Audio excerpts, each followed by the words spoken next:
દારૂનો ડબ્બો લાવજો ભાઈ.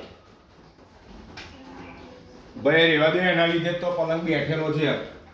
એવું છે? હા. એના લીધે તો પલંગ તમારો ટકી રહ્યો છે. 2-3 હજારનું નુકસાન. અરે મમ્મી, પલંગ ઊંચો થઈ ગયો. પલંગ છે ને આટલો બાકી છે, પણ પલંગ તોરે છે 3 સાઈડથી. નથી આવ્યા, તું તો અડધો પલંગ નીચે છે. એ લઈ લઈશું હવે.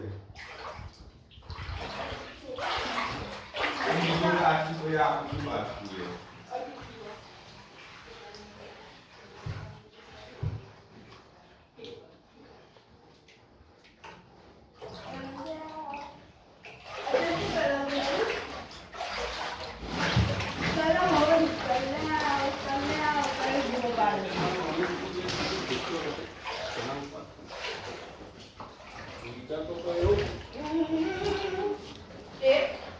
નીચે પેલા એમ મૂકેલા છે, તમે પલંગ હલાવશો તો પથ્થર તો હલવાનો નહીં.